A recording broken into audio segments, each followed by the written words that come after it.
I'm gonna go ahead on and show y'all how we made these Kool-Aid pineapples. You know, the viral trend that's been going on for the past month or so. Basically, we had to go to HEB, get us a pineapple, a real pineapple, because the pineapple sears, they've been selling out. So you can't even find them no more because people been buying them by the pallet.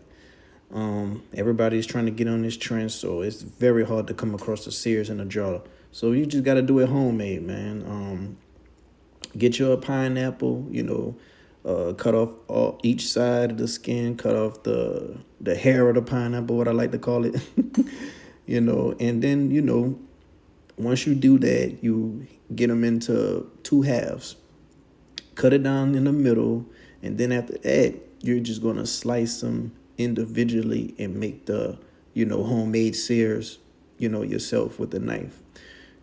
Be careful with the knife. Get you a nice cutting board, and have you some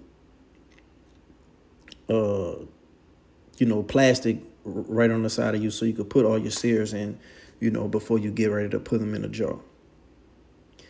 So now we about to get to the second half. Just cut it right down the middle, and then just come from the left side all the way. You don't want them too fat, but you don't want them too thin either. And then after that, you come on the right side.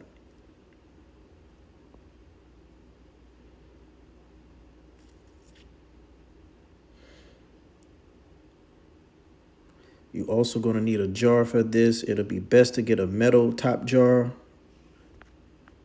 and be able to seal them correctly in a refrigerator. Once you have done that, go ahead on and flip them over and then cut them again on each side. Now it's time to stack them and put them in your jar. Fill up the jar. You don't want to just be having too many of them in there. You also want to use coconut water, because it's coconut water they use in the smears. The spears, not the regular tap water. I don't know why, but use coconut water. You want to have you 2 packs that you could put up in the jars. After you put the 2 packs in the jars, you want to, put some sugar. Not too much sugar, because it'll be too sweet.